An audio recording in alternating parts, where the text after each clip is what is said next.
add 3D stuff if that's too hard, you know, something to show where the player's supposed to go.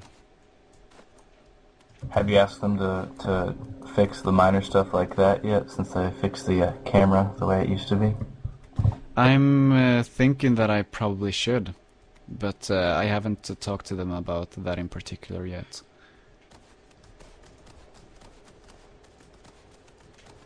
I like this part. No, I fell down. I think I'm supposed to grab that ledge over there.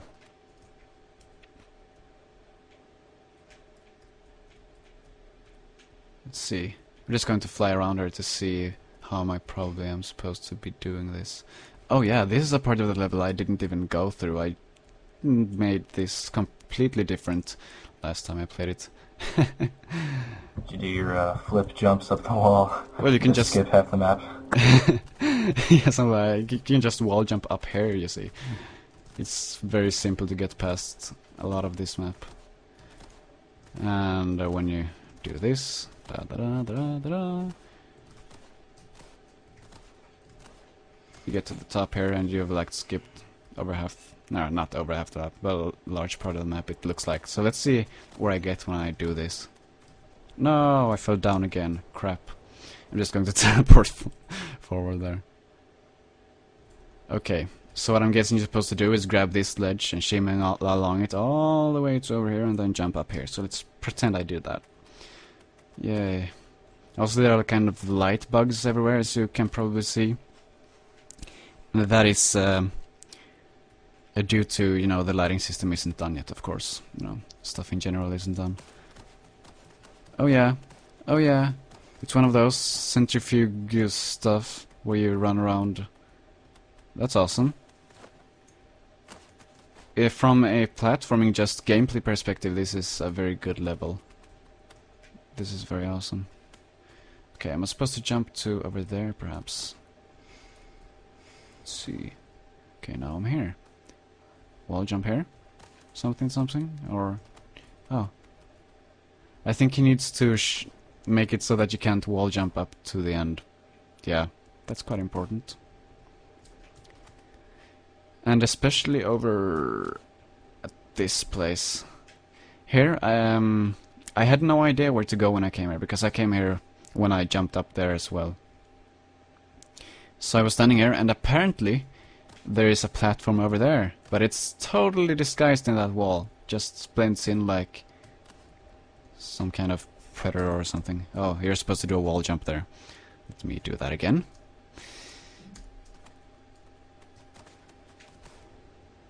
I really like how there are like a lot of different elements. Like it's not like a bunch of stuff over and over again. Even though it's like a large map and then there's a lot of platforming to do, it's always got, there's just a lot of variety to it. Yeah, exactly. And that's kind of what I meant when I said that, you know, the map is good from a gameplay perspective. Because, yeah, it's not repeating itself too much, and it's kind of fun, and it has good variety of things to do, and you feel kind of badass when you go through it. Just needs to have some more kind of art stuff to it to make it look a bit better. Even if it's just, you know, changing colors here and there. That's enough, basically. Yeah, Jiriver said that there's the arrow when you got up there. I was thinking the same thing, that they waited to show any direction you're supposed to go in at the very end, right when you got to the top. Yeah. And that last jump there was kind of hard to do as well. I had to, you know, try it several times in order to get the right, to know when to jump so I could do it correctly when I was doing the weekly. I had to try it like 5 times before I got it right. So that's kind of an unnecessarily hard jump as well. But you know, that's what happens when you're not doing it for anyone but yourself, which it does feel like he did for this map, but I don't know if he actually did. So, yeah. But yeah, we have. Yeah, go ahead. That's why we have a pro playing it right now. Yeah. Bajartinson said Silverfish is going to parkour the enemies down when the game is done. He's pretty much professional at it now. Yeah, I will for sure be doing that if it's possible. If not, I'm going to make a mod where you can parkour your enemies to death. You just make a flip and then everyone dies. It'll be awesome. So yeah, this map made by... Who made this map? I already forgot. Let's see. Jack the Awesome. Yeah, and it's called Gymnasium. So you can download this in the SPF. The link that you can see in the agenda does work, and it takes you to the SPF because there's no video of this video. There's a video of this video yet. There's no video of this level yet. So yeah, perhaps I can upload this video to YouTube and people can watch it there if they stuff. Anyways, that's kind of not relevant, but still, yeah, download it. It's a pretty cool map, fun to play through, to practice your parkour skills. And I think you should move on to making more maps, because I will need more maps to play. That's basically it. So, once again, Jack the Awesome's custom level named Gymnasium. Awesome job there, mate. And let's move on to the next part of the agenda. And with that, we wrap up the community segment of this show, and we move on to the tweets and news segment. News sounds. Yay. And first, in the agenda in this part, we have 2 tweets by the Wolfire team. Actually, it's not 2 tweets. Sorry about that. It's actually 2 blog posts where David does kind of summaries of some GDC talks. And I don't think he was at GDC, was he? But maybe he just looks... Maybe they have videos of this stuff or something? Or was? GDCvault.com. They've got like a whole archive of stuff.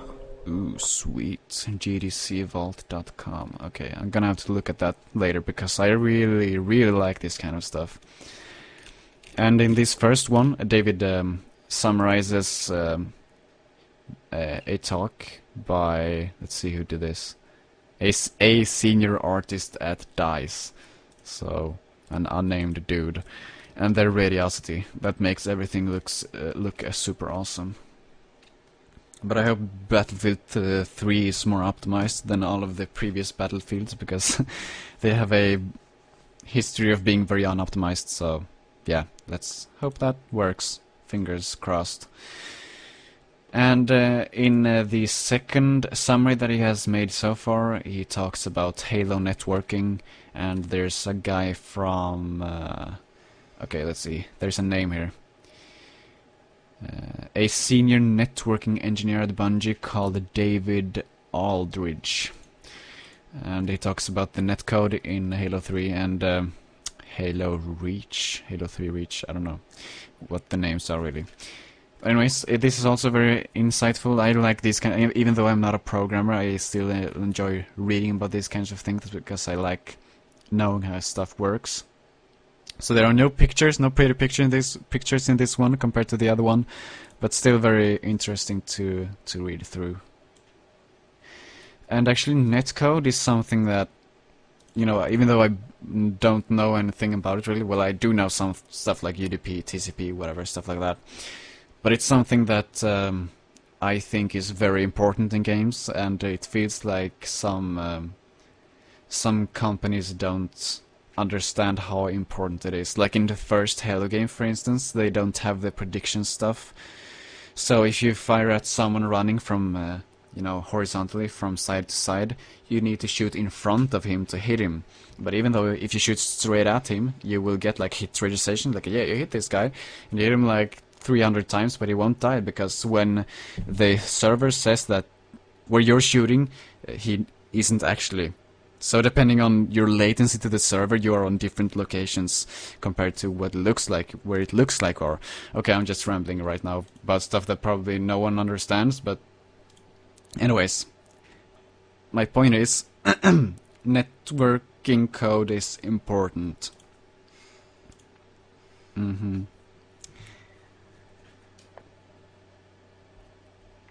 Radiosity too, like I think they talked about in the blog post, they talked about Mirror's Edge, and that was immediately what came to mind when I first started reading it. You know, just the lighting and just color, the visuals in Mirror's Edge are incredible, and it was because that was when the Unreal Engine, actually I don't even think it had the new lighting system. I'm trying to remember what it was called, but that was like the first like time in the Unreal Engine at least that lighting had been treated that way.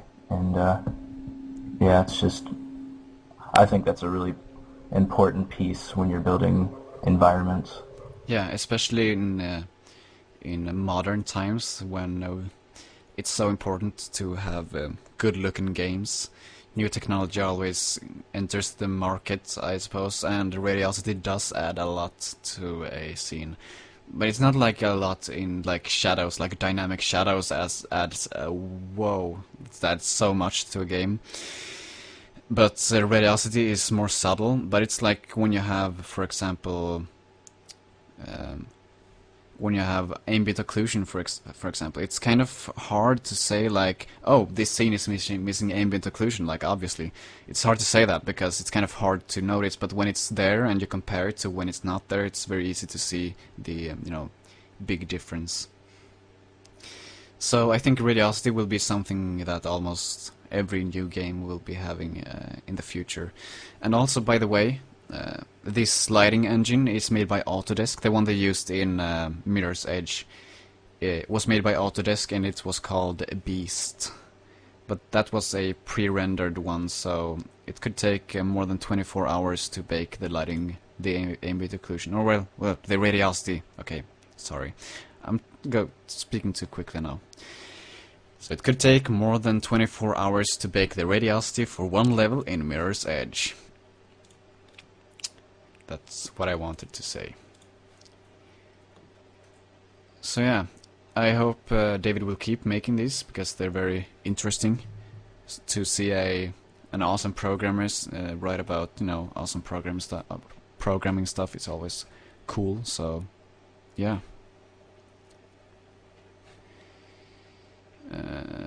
So let's move on to the next item on the agenda, which is Kinect mocap, and this is a series of tweets. It's actually 4 tweets after one another. So in the first tweet, David wrote a tweet about that he's doing some initial tests of Kinect mocap. Kinect is the new, if you didn't know, it's like a thing for the Xbox 360.